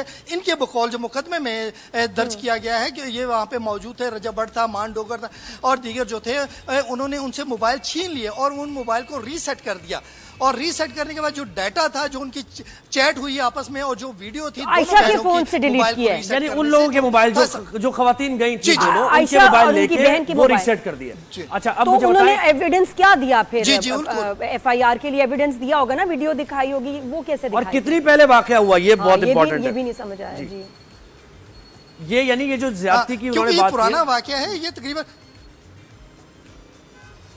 ये क्योंकि पुराना वाकया है और क्योंकि उस वक्त खातून के मुताबिक जब उनसे ज्यादती की गई तो इन्होंने अपनी इज्जत की वजह से ये खामोश नहीं है और किसी किस्म की बात जब नहीं की। लेकिन जब तक उन्होंने वो वीडियो दिखाई या जब ये FIR कटी है तो ये तारिक उन्होंने वीडियो दिखाई, उन्होंने एविडेंस दिया है, पेश किया एविडेंस? नहीं ऐसा एविडेंस क्योंकि इनके पास क्योंकि एविडेंस ऐसा मौजूद नहीं है जो उस पे हो। लेकिन इनका ये कहना है कि उनके पास मौजूद है, मुल्ज़मान के पास, जो सलमान हैदर हैं उनके पास ये जो है ऑडियो जो है वो वीडियो मौजूद है जिससे उनको ब्लैकमेल कर रहे हैं। ये बताएं कि किसी को गिरफ्तार किया गया है, किसी को हिरासत में लिया अभी तक पुलिस ने? जी अभी तक जो पुलिस की इतलात के मुताबिक अभी तक इनमें से किसी आदमी को हिरासत में नहीं लिया गया, लेकिन वो पुलिस इसके हवाले से कोशिश कर रही है और उम्मीद की जा रही है कि या तो मुल्ज़मान खुद रब्ता कर लेंगे या फिर उनको गिरफ्तार। पुलिस यानी छापे मारी है, गिरफ्तार करने के लिए छापे मारे जा रहे हैं। FIR कट गई वरना हमारे यहाँ तो बड़ा टाइम भी लग जाता है, FIR कट गई और लेकिन उनको अब ये ढूंढ भी रहे हैं। बिल्कुल देखना, आजकल तो देखें साइंटिफिक मेथड्स आ गए हैं, फॉरेंसिक्स हो गया है, DNA वगैरह होता है, तो ये इस तरह के मामलात ये छुप नहीं सकते हैं और इनमें एविडेंस बाकायदा सामने होता है। ओपन एंड शट केसेस हैं, अगर पुलिस करना चाहे कोई कार्रवाई तो गिरफ्तार करके बहुत से ऐसे मामलात हैं, मेडिकली ये प्रूफ किया जा सकता है कि ज्यादती हुई है या नहीं हुई है, ज़दोकोब किया गया या नहीं। लेकिन खैर वाकया कब हुआ था ये भी अब वो कह रहे हैं बहुत पहले वाकया हुआ था, तो खैर इस पर हम नजर रखेंगे, इस केस पर बात करते रहेंगे। एक ब्रेक लेते हैं, राइजिंग शाइन में वापस आते हैं। Keep watching, good morning.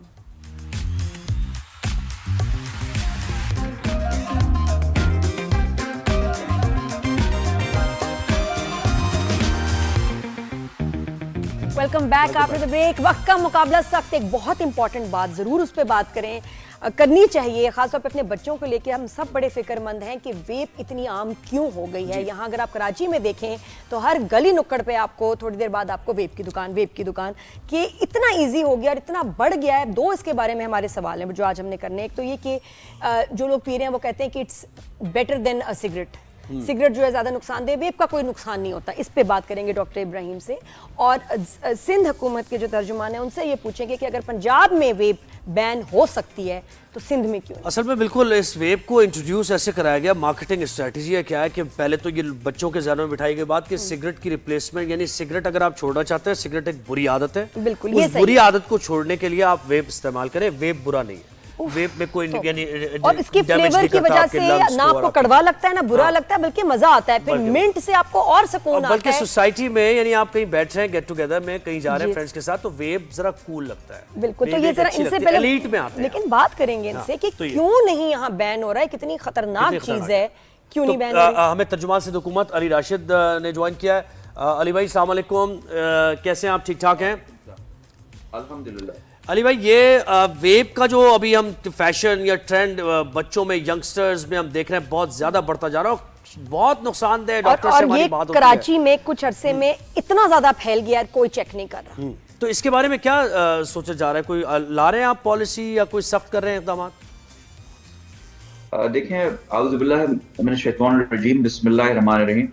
पहले तो मैं यहाँ बताता चलूँ, बिल्कुल आपकी बात से मैं इत्तेफाक करता हूँ। ये एक न्यूसेंस है जिसको ख़त्म करने की ज़रूरत है। और यहाँ ये भी बताता चलो, अभी मैं आप देख रहा था कि पंजाब गवर्नमेंट ने कुछ अनाउंस किया इसके हवाले से, क्रैकडाउन वगैरह। ये हम जो है 2024 में हमने शीशे और वेप की पब्लिक स्मोकिंग पे बैन हम लगा चुके हैं, उसकी लेजिस्लेशन भी हम पास कर चुके हैं। तो कराची शहर में जो है शीशा कैफे और पब्लिक वेपिंग के रेस्टोरेंट्स में वो सिंध पहला सूबा था जिसने ऑफिशियली लीगली इसको बैन किया था। तो वो शीशा तो ओपन चल रहा है, नहीं हुआ ना अली भाई? ज्यादा हो गया, अब तो हर रेस्टोरेंट के रूफटॉप पे चल रहा है। नहीं, मैं उस बात पे आता हूँ ना। ओपन इस सेंस में चल रहा है कि जैसे सिगरेट आपको दुकान से मिल जाते हैं, सिमिलरली यहाँ वेप की दुकानें भी हैं जहाँ लोग वेप लेके आके प्राइवेटली अगर अपने घर में या कहीं और पीना चाहें वो पी रहे हैं। उस पर भी नजरसानी हम कर रहे हैं। हम चाह रहे हैं कि वेप की जो शॉप्स हैं जहाँ ये बिकता है बंद हो, उस पे क्रैकडाउन किया जाए, जो अब पंजाब गवर्नमेंट जो करने जा रही है। मगर हम ये कह रहे हैं कि इसमें इनोवेशन और इसका पहल जो है जिसने किया था वो सिंध गवर्नमेंट थी। उसने शीशा कैफेज, जो पंजाब में नहीं बैन हो, शीशा कैफेज को बैन किया गया। और प्रॉब्लम कानून के निफाज का है, लेकिन फिर अली भाई इसका मतलब ये है कि तो इतना आम है। ये हर पेरेंट की आपसे प्लीज एक मैं कहती हूँ इल्तिजा है, इसको वेप शॉप्स को फौरन बंद करें। कराची में इतना फैल गई हैं कि हद नहीं। एक चीज सामने सब्जी की दुकान के साथ मिल रही है, आप कैसे अपने बच्चे को कहेंगे कि ये गलत है? तो वो कहते हैं मामा बिक क्यों रही है? बिल्कुल। तो आप कोई क्रैकडाउन करने जा रहे हैं? नजरों में आता है ना, तो और बच्चे इजी, इतना कभी नहीं था। कराची में इतना कॉमन हो गया, छोटे छोटे बच्चे हर हम रेस्टोरेंट में जाते हैं, लड़कियां लड़के फुका फूक लगे हुए। बिल्कुल आप सही कह रही हैं। देखिए, इसमें मैं आपको थोड़ी अपनी ज़ाती ऑब्जर्वेशन भी बताता हूँ जो मैंने नोटिस किया। इसमें शीशा अगर कोई पीता हो, शीशा कैफे जाता हो या घर पे अपने उसने बंदोबस्त किया हो, एक लिमिटेड टाइम स्लॉट होता है, वो बैठता होगा, वो शीशा बनाने में भी टाइम लगता है, वो उसने अपना आधा घंटा या 1 घंटा भी उसमें लगा दिया, ही इज डन। वेप के नुकसानात जो साइंटिफिकली वो कह रहे हैं, इट्स वेरी एडिक्टिव। वो चीज आपके हाथ में रहती है, आप आंख खुलते ही पीना शुरू करते हैं।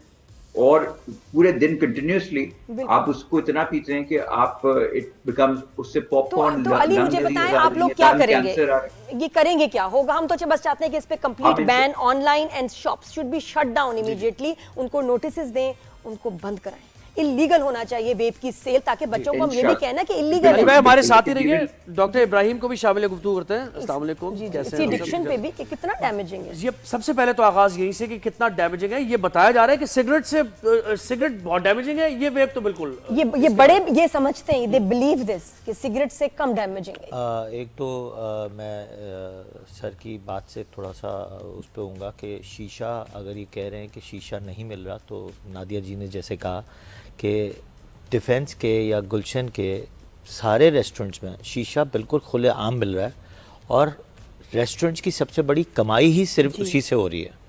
तो ये बहुत छतें पूरी नहीं, नीचे ग्राउंड फ्लोर, छत तो अभी भी दूर है, ग्राउंड फ्लोर तो पूरे भरे हुए हैं शीशे से। और साथ में ये जो वेप्स, देखें आपने एक बात कही कि सब्जी की दुकान के साथ में बड़ी खूबसूरत सी शॉप हो और अट्रैक्शन आप देखें कि इसके साइन बोर्ड्स, इसके अंदर की डेकोरेशन इतनी खूबसूरत है कि ना जाने वाला भी इंसान चला ही जाता है उसमें। इसमें लड़कों से ज़्यादा लड़कियां पीना शुरू हो गई हैं, और वो कहते हैं कि of course it's normal, it's a fashion. और ये फैशन में सबसे ज़्यादा ऑफ कोर्स डैमेजिंग है। देखिए आपको बात बताऊं, ये जितने भी केमिकल्स होते हैं ना, देखिए केमिकल मींस, केमिकल का एक मतलब समझ ले, एक पोछा भी है, इसमें फिनाइल है तो केमिकल है, आप इसको पी लें तो क्या होगा, नुकसान होगा। यही चीज़ अगर आप मुंह से डाल रहे हैं तो इसमें कितनी चीज़ें हैं, इसमें एक फाइन पार्टिकल्स होते हैं, fine particles you can not see, you can not feel, but it's damage.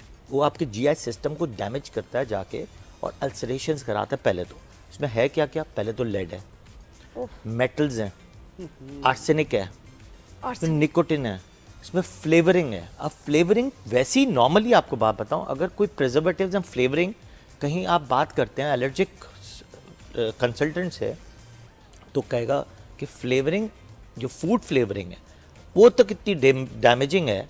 और हमारे अथॉरिटीज़ में फूड की जो फ्लेवरिंग है या फूड के जो कलर्स हैं उसी पे ही चेक एंड बैलेंस नहीं। अच्छा, लेकिन ये जो बाकी आपने केमिकल्स बताए, ये अब सिगरेट से कंपेयर करें इसको स्ट्रेट, कि ये सिगरेट से ज्यादा खतरनाक है या कम? नहीं, सिगरेट से ज़्यादा खतरनाक है। मैंने कहा सिगरेट में एक चीज़ है निकोटिन और तंबाकू है। इसमें तो मैंने आपको चीज़ें गिनवा दी। पहले तो फाइन पार्टिकल्स हैं जो आप पकड़ ही नहीं सकते उसमें क्या किया है, और वो इसमें लेड है, प्रिजर्वेटिव्स हैं, आर्टिफिशियल कलर्स हैं, फ्लेवरिंग है। फ्लेवरिंग आपको वैसे ही डैमेज करता है, और आपके गट में जाके, जब गट में जाता है पेट में, वहाँ से ही वो ब्रेन में चला जाता है डायरेक्ट, क्योंकि गट और ब्रेन एक साथ काम करते हैं। वहाँ से वो फ्लेवरिंग जो है या आपकी जो लेड है वो आपके चेस्ट में जाके इन्फेक्शंस करा। जैसे कहते हैं ना सिगरेट से कैंसर्स होते हैं, तो क्या आपको वेप के भी यूज करने से कैंसर का कैंसर से ज्यादा प्रॉब्लम शुरू हो जाएगी, लंग्स वगैरह, लंग्स तो पहले पेट का मसला ज्यादा शुरू हो जाएगा, और जो हो भी गया है, लोगों को आईबीएस शुरू हो गया है, लोगों को पेट की तकलीफ ज़्यादा प्रॉब्लम बढ़ गई है, उसमें बहुत ज़्यादा एडिक्शन की वजह से एलर्जीज बढ़ गई हैं, मेंटल डिस्टॉर्शन ज़्यादा बढ़ गई है, एंजाइटी बढ़ गई। देखिए ये जैसे सर ने कहा कि उठते ही आप लेते हैं, हाँ। तो दिस इज एन एडिक्शन। हमने एक छोटी सी बात की, प्रोग्राम से पहले एक बात की, बाहर जा रहे हैं, राइनोसोन पी की बात की, नेजल स्प्रे की, मैंने कहा इसमें एफिड्रीन है, ephedrine is a ban item. लेकिन जब मैंने कहा कि आप जब लेते हैं तो आपको एकदम जो है चढ़ती है, और थोड़ी देर आप बिल्कुल ऐसा लगता है शांत हो गए। बिल्कुल बिल्कुल। इसी तरह ये चीज़ें भी, इसमें ऐसी चीज़ें हैं जो आपको शांत करती हैं। जब वो शांत करती है तो of course this is an addiction. बिल्कुल। अच्छा, और इतना अली आपसे भी मैं कहूंगी, देखिए इतना खतरनाक है ये पेरेंट के लिए। बच्चे जब सिगरेट पीते थे ना, मुंह से बदबू आती थी, कमरे से बदबू आती थी, गाड़ी से बदबू आती थी, कपड़ों से पता चल जाता था, हम पकड़ लेते थे।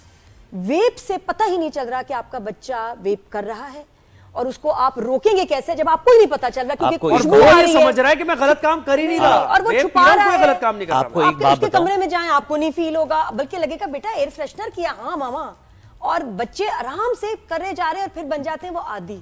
तो हम उनको इनिशियल स्टेज में तो पकड़ ही नहीं सकते। कितना खतरनाक है ये। एक चीज नादिया जी, मैं आपको एक और चीज बताऊं, इसमें सबसे खतरनाक चीज, जी अली साहब आप बात करें प्लीज।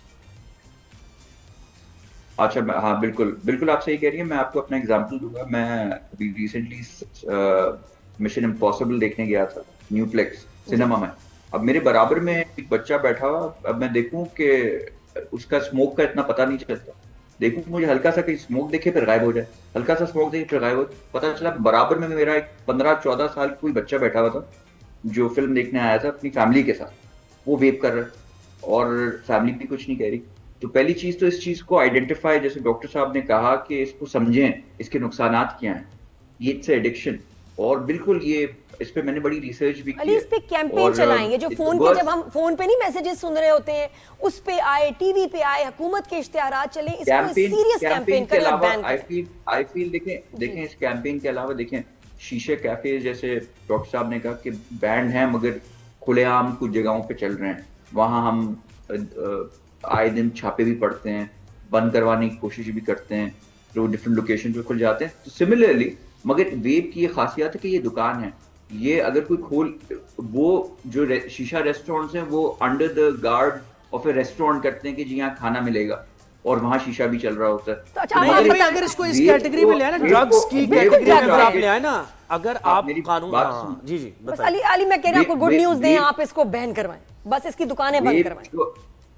हाँ, वेब को टारगेट करना बनिस्बत आसान होगा, इसलिए कि यहाँ कोई रेस्टोरेंट या कहीं साथ साथ नहीं चल रहा होता, पर्टिकुलर एक्सक्लूसिव दुकान बनी हुई होती है जो वेब के प्रोडक्ट्स बेचती है। तो इंशाल्लाह इस पे हम नजरसानी कर रहे हैं। इसके जो पॉपकॉर्न लंग हो गया इसमें, और 2-3 और स्पेशली चीजें हमने रिसेंटली जो साइंस ने बताया है कि इसमें क्या है, और बाकी भी जो एडवांस मुल्क हैं उन्होंने भी अभी रिसेंटली इसको बैन करना शुरू किया। बिल्कुल, जैसे डॉक्टर इब्राहिम साहब बता रहे हैं, बिल्कुल कितना डेंजरस है ये, बिल्कुल ऐसा ही है। तो इसको ड्रग्स की ऐसी कैटेगरी में लाए ना कि अवेलेबल ही ना हो, जुर्म हो। आपको बात बताऊं, बहुत शुक्रिया, हमारे पास बड़ा काम था लेकिन हम अब इस पे बात करते रहेंगे। डॉक्टर साहब आप भी थोड़ी दिन बाद जो आएगा, जैसे यूएस में उसी में ही वेप में ही वीट शुरू हो गई, और वो लिक्विड में मिल रही है। ये आज नहीं और कल ये होगा, यहाँ होगा। इंग्लैंड ने सबसे पहले इक़दाम उठाए, लेकिन इक़दाम उठाने से पहले ये सोचा जाए कि अलाउड ही क्यों किया जाता है, इम्पोर्ट कैसे किया जा रहा है। पहले तो इम्पोर्ट हो रहा है, अगर शीशा है तो पहले शीशा इंपोर्ट हो रहा है, शीशे का मटेरियल इंपोर्ट हो रहा है, शीशा खुलेआम बिक रहा है, वेब भी बाहर से आ रहा है, खुल भी रहा है, वेब भी सारा बाहर से आ रहा है, वेब और इंपोर्ट हो रहा है प्रॉपर तरीके से चैनल से। इसकी जो लिक्विड्स हैं वो इंपोर्ट हो रहे हैं। कल यही लिक्विड, जैसे हमने लास्ट प्रोग्राम में, बिल्कुल हम उसमें और मजीद डॉक्टर साहब वक्त हमारे पास खत्म हो गया, हम इसके पीछे पड़ गए हैं, बिल्कुल ऐसे गया। तो इसको बिल्कुल बंद करवाएंगे क्योंकि हमारी यूथ का मसला है, हमारी यंग जनरेशन का मसला है, इन्हीं को मुल्क को आगे लेकर चलना है। राइजन शान में वक्त खत्म हो गया। नादिया और ज़ुहैब को इजाजत दीजिए, कल इंशाल्लाह मुलाकात होगी, अपना ख्याल रखें, गुड मॉर्निंग।